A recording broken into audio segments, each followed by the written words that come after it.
নমস্কার বন্ধুরা, আশা করি ভালো আছেন। তো আমি এখন দাঁড়িয়ে আছি কোথায়, শিয়ালদার 13 নম্বর প্ল্যাটফর্মে। তো প্রথম কথা, এখন বাজে হচ্ছে রাত 12:40। তাই সন্ধ্যা না রাত্রি না সকাল ঠিক বলছি না। আজকে 20 তারিখ পেরিয়ে 21 তারিখ হয়ে গেছে। ট্রেন কবে পৌঁছবে, কতক্ষণে পৌঁছবে, কীভাবে গিয়ে পৌঁছবো, ওখানে গিয়ে কী দেখবো না দেখবো, কী পারবো, দেখো এখন দেখে নাও। ফেরার সময় কী অবস্থায় থাকবো তাও জানি না। তবে যাই হোক, একটা টিকিট যখন কনফার্ম হয়েছে তখন বেরিয়ে পড়েছি। এরপর দেখা যাক, সঙ্গে থাকুন, আমরা যতটা সম্ভব দেখাবার চেষ্টা করব। আমাদের ট্রেন 1:20 ছেড়েছে। মোটামুটি বাড়তে উঠে বসেছি এসি 2 টায়ার, সেই জন্যই চেষ্টা করেছি এসি 2 টায়ার নেওয়ার। অ্যাটলিস্ট আশা করি রাতে যদি একটু ঘুমটুম হয়। কাল সকাল থেকে কী হবে জানি না, কখন পৌঁছবো তাও জানি না। শুভরাত্রি বন্ধুরা। এখন কালকে অনেক রাত্রে শুয়েছি, এখন বাজে বেশি না, 7টা এখনো বাজেনি, 7:30 বাজে। তা আমি যেটা দেখলাম যে ট্রেন ট্র্যাকিং করে আমাদের ট্রেন এখন 4 ঘন্টা 42 মিনিট লেটে চলেছে। কালকে আমরা ট্রেনটা ছেড়েছিলাম 2 ঘন্টা 25 মিনিট লেটে, এখন অলরেডি বেড়ে 4 ঘন্টা 42 মিনিট। মানে সারাদিনের পরে ট্রেন কোথায় পৌঁছবে জানি না। মোটামুটি এই আসানসোল ক্রস করেছে, চারদিকে বেশ কুয়াশা, কিন্তু ঠান্ডা আছে। মানে আমাদের কলকাতায় যেমন ঠান্ডা চলে গেছে, বেশ ভালো গরম পড়ে গেছে, তো এখানে কিন্তু দেখছি ঠান্ডাটা আছে। আর বেশ কুয়াশা, চারদিকে বেশ কুয়াশা।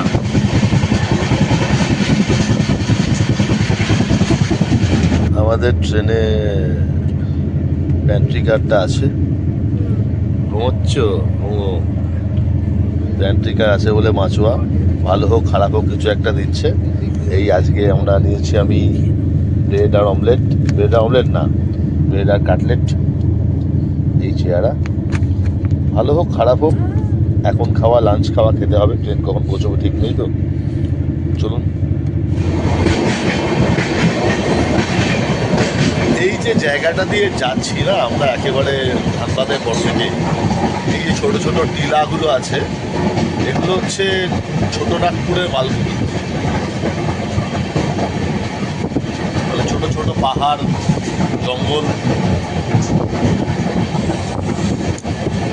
বেশ সুন্দর জায়গা। বাঙালি এক সময় মানে পশ্চিমে আসতো, পশ্চিম বলতে তারা বুঝতো এই ঝাড়খণ্ড বা বিহারের এই কিছু জায়গা আছে, যেমন মধুপুর, দেওঘর, গিরিডি, এটাই তাদের ঘোরার জায়গা ছিল।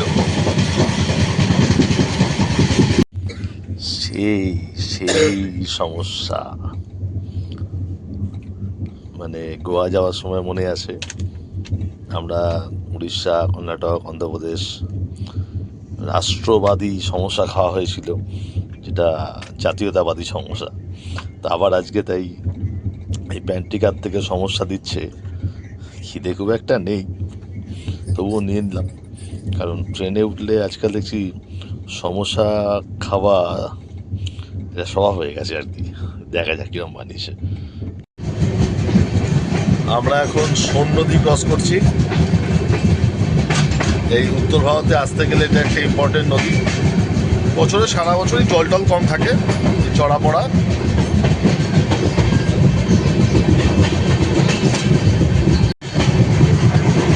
কিছুটা জল আছে এই জায়গাটায়।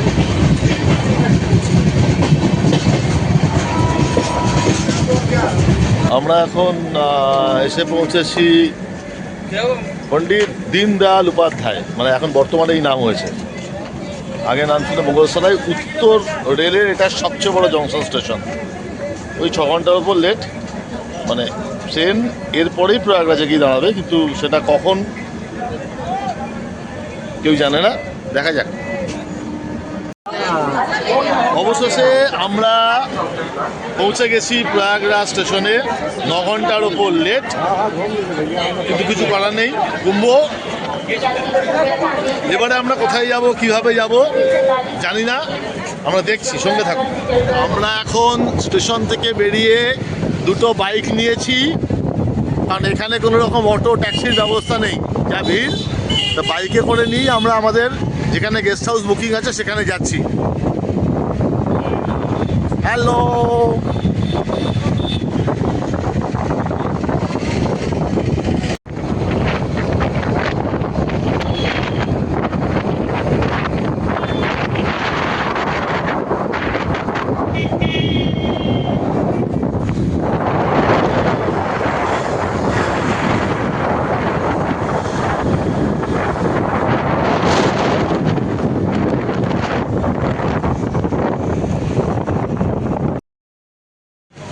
সুপ্রভাত।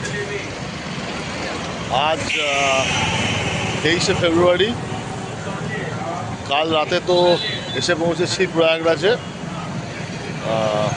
তারপরে আমরা ত্রিবেণীপুরম বলে একটা জায়গায় আছি, সেখান থেকেই সকালে বেরিয়েছি। কিছু যদি খাবার টাবার হয়, কাল রাত্রে যা এনেছিলাম সেগুলোই খেয়েছি। সেরকম কাছাকাছি কিছু রেস্টুরেন্ট ছিল না।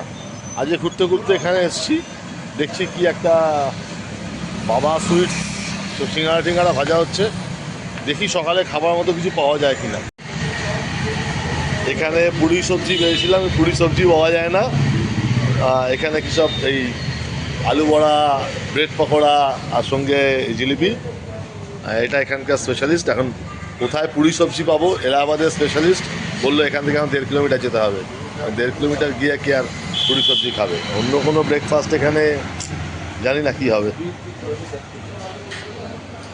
কাল রাতে এসেছিলাম, দেখানো হয়নি। এই গেস্ট হাউসটা আছে, এই গেস্ট হাউসে আমরা আছি। অ্যাকচুয়ালি এটা একটা, এখানে এরা বলে HRI হোস্টেল। তো এখানে HRI ইনস্টিটিউট আছে, যেখানে লোকে গবেষণা টবেষণা করে। তো সেখান থেকেই কেউ একজন আমাদেরকে এটা বুক করে দিয়েছে। একদম উপরতলায় আমি আছি, ওখানে একটু মশা কম, কারণ এখানে প্রচণ্ড মশা।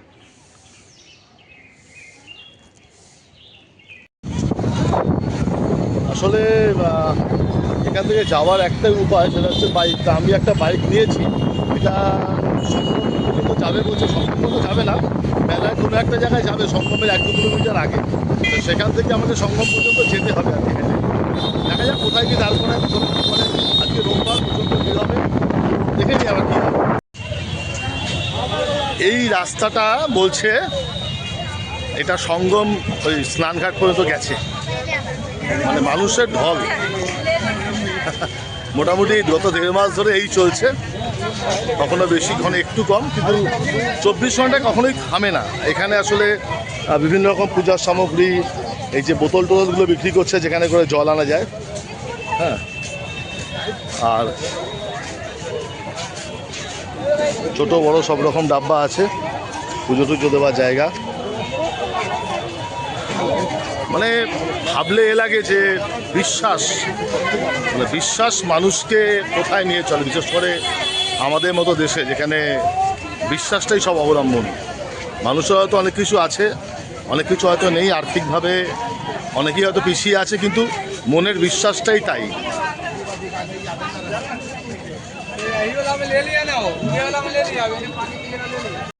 হ্যাঁ, এখানে ব্যবস্থাপনার মধ্যে এই দেখুন উপকেন্দ্রীয় চিকিৎসালয় করা হয়েছে, বিভিন্ন রকম টেন্টে সব রকম ব্যবস্থা আছে।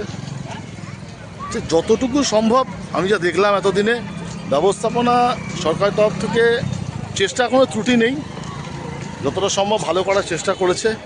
এবারে মানুষের চাপ, মানুষের ঢল, সবসময় তো মানে সব কিছু পারা যায় না। ঠিক আছে, চলুন দেখা যাক কি হয়। মানে বিভিন্ন রকম আখাড়া আছে, আমরা শুনেছিলাম, তা সেরকমই একটা দেখছি এখানে শ্রী কামধেনু আখাড়া অযোধ্যা আছি। এই আখাড়াতে হয়তো সাধু সন্তরা হয়তো থাকে ভেতরে।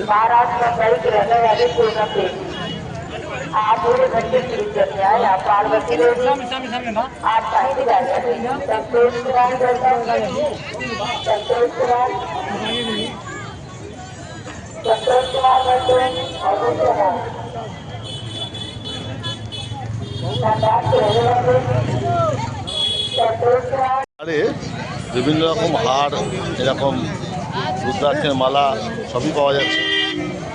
আসলে আমি এখানে দেখতে এসেছিলাম কুম্ভ মেলা জিনিসটা কি, যে কিছু পাওয়া যায় যেমন মেলাতে আমরা দেখি আর কি। হ্যাঁ ঠিক, যে এটা পৃথিবীর সবচেয়ে বড় মানে জনজাগরণ জনমেলা, মানে মানুষের উপস্থিতি, সেটা তো বটে, ভারতবর্ষ হিসেবে আমরা গর্বিত। এছাড়াও কী কী জিনিস পাওয়া যায় আমরা সাধারণত মেলায় যেমন দেখি, ঠিক সেরকম কি না সেটাই দেখছি আর কি। বেরিয়েছি, দেখা যাক কী কী দেখি, সবই দেখাবার চেষ্টা করব। এখানে ওই মোবাইল যে টয়লেটগুলো হয় সেগুলো এখানে বসিয়েছে মানুষের সুবিধার্থে। কতটা পরিষ্কার বলতে পারবো না। কাতারে কাতারে লোক চলছে আসছে, গত 1.5 মাস ধরে মানুষের এই ধারা চলেছে তো চলেছে। এখানে কি সব রং টং বিক্রি হচ্ছে, সামনে হোলি আসবে তার হয়তো রং।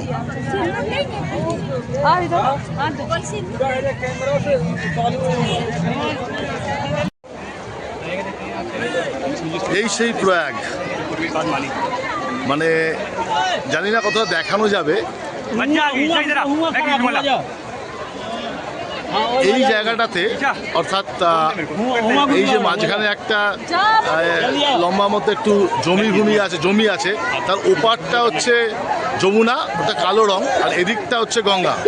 আসলে এখানে নৌকোগুলো যাচ্ছে সামনেই স্নান করাতে, তা আমরা ভেবেছিলাম নৌকো করে ঠিক সঙ্গমের ওই জায়গাটা মিশছে সে জায়গাটা যাবো, সেরকম যেতে দিচ্ছে না এখন।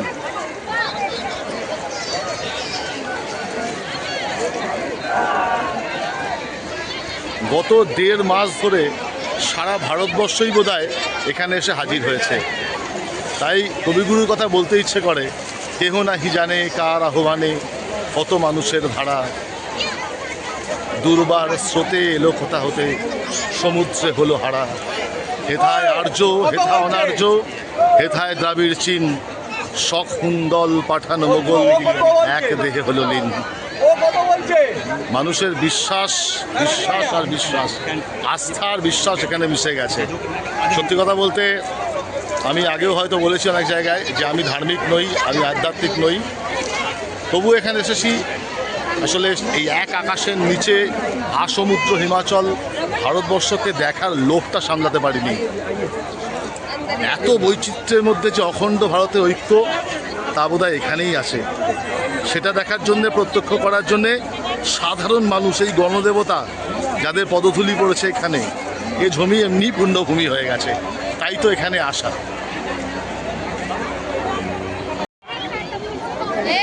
যারা বিশ্বাসী শ্রদ্ধালু মানুষ, তারা এখানে অনেক মহিলারা এসে ঠিক ঘাটে পুজো করছে, ফুল ধূপ দিয়ে পুজো করছে।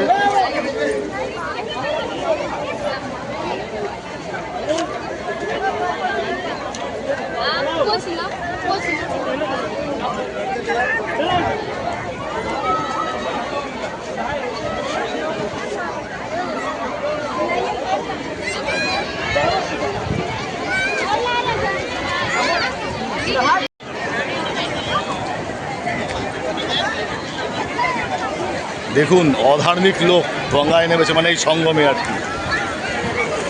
দেখতে চাই, আপনাদের দেখাতে চাই, তাই এখানে বেশি দূর না, এই দেখুন মোটামুটি হাঁটু ডোবা জল। হ্যাঁ, আমি একা তো, কেউ একটা ছবিটা তুললে ভালো হতো, কিন্তু কিছু করার নেই, তাই চলছি যতটুকু যাওয়া যায়।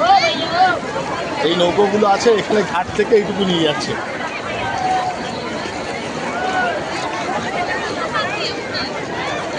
পুরি বাবারে, পড়ে যাওয়া তো অবস্থা।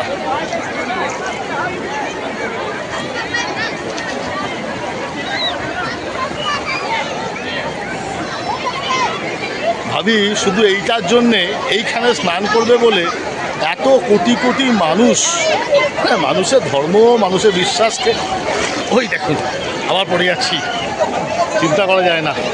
যাই হোক, সঙ্গে থাকুন।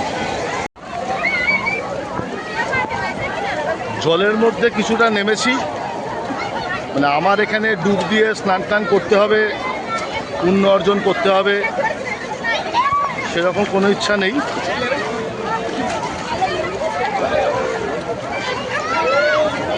এই যে ফেন্সিংটা আছে, এই ফেন্সিংটা পর্যন্তই যেতে দিচ্ছে। তবে জল কিন্তু মোটামুটি বেশ পরিষ্কার, মানে যেরকম শুনেছিলাম প্রচণ্ড নোংরা জল বা ইত্যাদি ইত্যাদি, সেরকমই দেখছি না। এত কোটি মানুষ স্নান করার পরে জানি না, বাট ঠিক আছে, এই জায়গা থেকে আরও ভালো পরিষ্কার বোঝা যাবে যে এই যেটা বয়ে চলেছে সামনেটা, এটা হচ্ছে এই যে বয়ে যাচ্ছে একটা গঙ্গা, ওপারটাতে হচ্ছে যমুনা।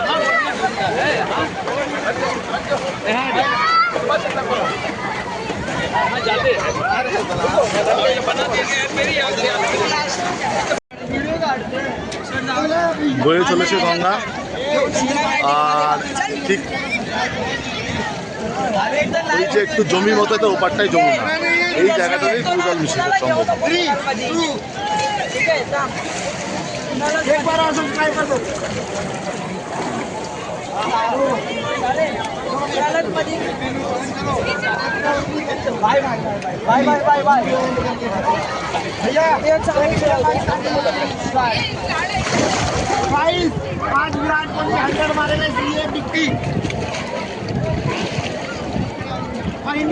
এই প্রবহমান গঙ্গা সব কিছুকে ধুয়ে নিয়ে যাচ্ছে। এটাই আমাদের আশা আকাঙ্ক্ষা যে আমাদের দেশের ভালো হোক, এই পৃথিবীর মঙ্গল হোক, মানুষ যেন ভালো থাকে, মানুষের একটাই ধর্ম হোক, সেটা হচ্ছে মানবতা। আর আমার একটাই পরিচয়, আমি গর্বিত ভারতবাসী। তাই এই প্রবহমান গঙ্গার সঙ্গে যত কলুষ, যত কালিমা মুছে যাক, আর মানুষের জয় হোক।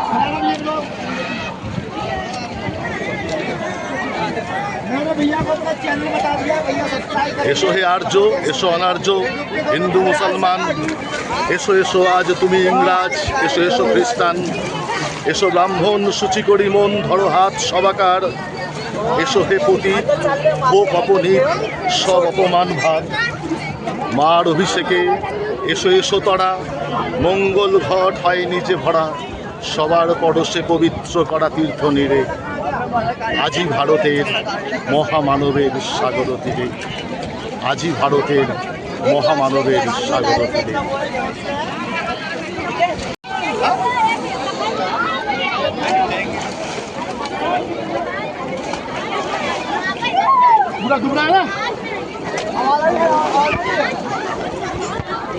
थैंक यू भाई। अंकल के चैनल को सब्सक्राइब करो, लाइक और शेयर भी करो गाइस। এখানে ওই গীতা প্রেস গোরখপুর দ্বারা প্রকাশিত পুস্তক, নানা রকম বই পাওয়া যাচ্ছে, আর ওই বিভিন্ন রকম মালা, তুলসীর মালা, রুদ্রাক্ষের মালা, অন্য রকম সব মালা টালা সব পাওয়া যাচ্ছে। এছাড়াও পিতলের নানা রকম জিনিস, সিংহাসন, খুব সুন্দর একটা সিংহাসন। এছাড়া ওই ঠাকুরগুলো পাওয়া যাচ্ছে, গীতা পাওয়া যাচ্ছে।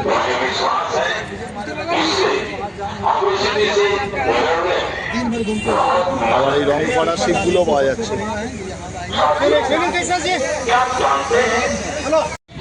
ওই আমাদের যেমন মেলায় সব রকম দেখা যায়, এখানেও রাস্তাঘাটে এরকম আছে। কিছু ওই পুজো করার জন্য প্রসাদ আছে এখানকার, আর বাদ বাকি ওই হাড় ফাড় মেলা যা আছে এখানেও। আমি সেটাই জানতে চেয়েছিলাম যে এখানেও সেরকম কিছু পাওয়া যায় কি না, যেটা আরও 10টা মেলাতে পাওয়া যায়। খুব বেশি হয়তো নেই, কারণ এখানে লক্ষ্য হচ্ছে ওই সঙ্গমে স্নান করাটা, আছে কিছু আর কি আছে। भारत मंत्र है, बोलो राम राम, भाग्य जगाने वाला नाम है, बोलो राम राम, बोलो श्री राम राम राम, बोलो बोलो राम राम, अरे बोलो बोलो राम राम, अरे बोलो बोलो राम राम। আসলে মানে আমরা মেলা বলতে যেটা বুঝি আর কি, আমি সেটারই খোঁজ করছিলাম কুম্ভে এসে।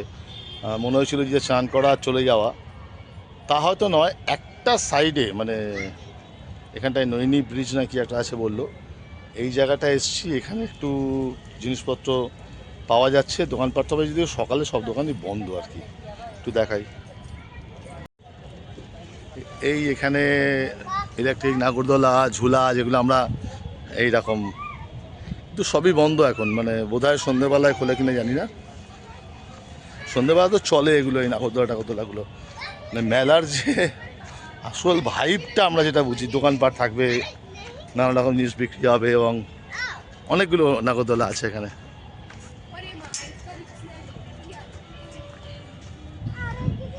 সব দোকানই বন্ধ, লোকজনও কেউ নেই এখানে।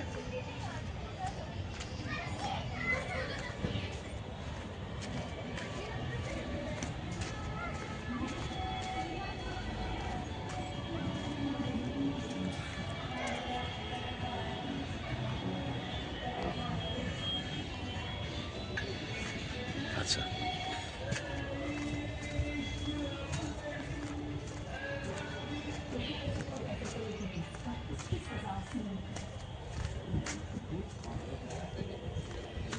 এখানে আবার রাম মন্দিরে একটা রেপ্লিকা বানিয়েছে, যেটা অযোধ্যা রাম মন্দির তারই একটা রেপ্লিকা বানিয়েছে। ভেতরে যেতে দিচ্ছে না বোধহয়, গিয়ে একবার দেখি। এই একটা আধটা দোকান খুলেছে, দুপুরবেলা 1টার সময় নাকি খুলে, আসলে সারা রাত্রি খোলা থাকে তো, একটু রেস্ট নেয় এরা। এদিকে কিছু জুতো চপ্পলের দোকান। আমি আসলে এটা খোঁজও করছিলাম যে কুম্ভ মেলায় মেলা বলে আমাদের মতো কিছু হয় নাকি শুধুমাত্র এই স্নান করো আর যাও। দেখি মন্দিরে ঢোকার জন্যে বলছে নাকি 50 টাকা টিকিট নাকি সব নাকি করতে হবে। তো একবার গিয়ে দেখি, গিয়ে যাওয়া যায় কিনা। এই হচ্ছে মন্দিরের সামনেটা, এখানে চপ্পল স্ট্যান্ড। আচ্ছা,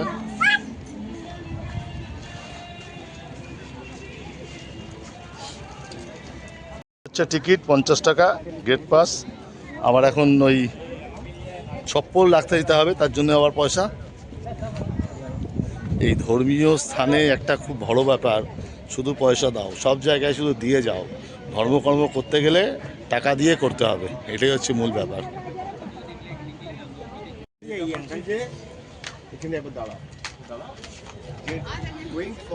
বেশ সুন্দর করেছে, মানে আমাদের সন্তোষ মিত্র স্কোয়ারে এরকম একটা করেছিল প্যান্ডেল পুজোতে, এবছর তার আগের বছরে। এটাও তো দেখছি বড় সুন্দর করেছে।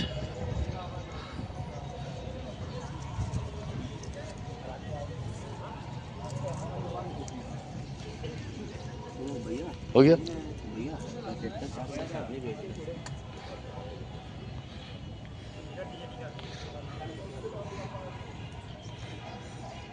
এটা হচ্ছে এন্ট্রান্স।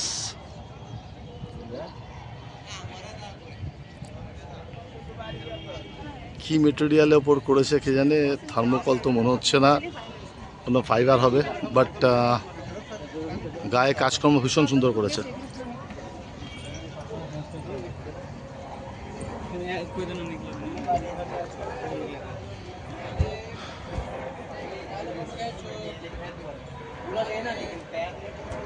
বাহ,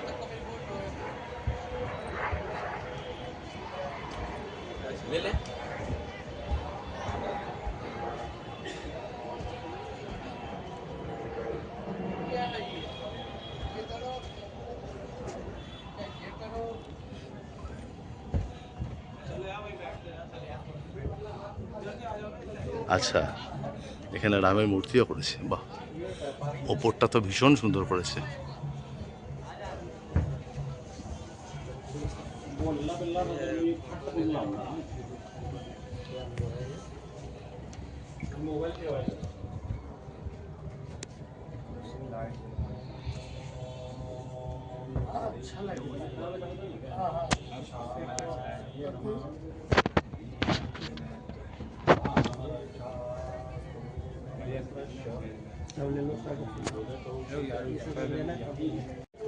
এই দেখুন সব হরেক মাল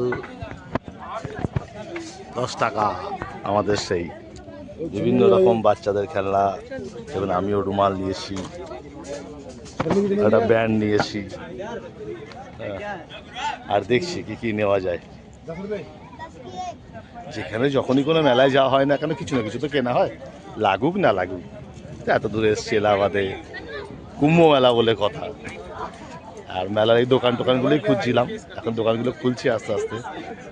দেখি কি কি পাওয়া যায়, ঠিক আছে, সঙ্গে থাকবে। এখানে সেই মেয়েদের ইমিটেশন দুল, হার, বিভিন্ন রকম চুড়ি প্রচুর আছে। সর্বভারতীয় এগুলো কি যেখানে দেখি, কলকাতায় কোনো রকম মেলা হোক বা যাই হোক সব পাওয়া যায়। দিল্লি মিনা বাজার ভীষণ সুন্দর, সব ভালো লাগছে, যথার্থ মেলা দেখা যাচ্ছে।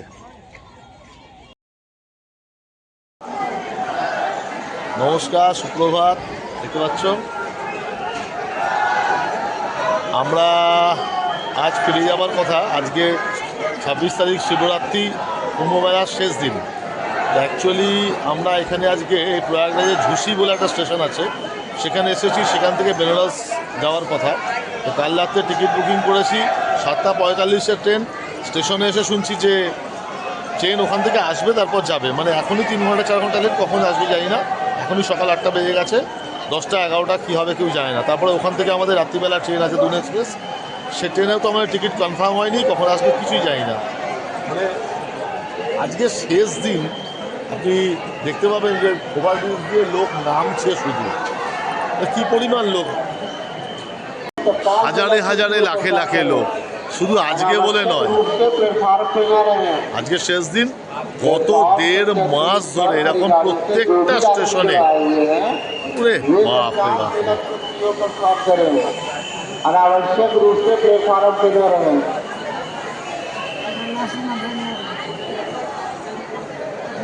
में हल्ली बहुत मुश्किल है ना।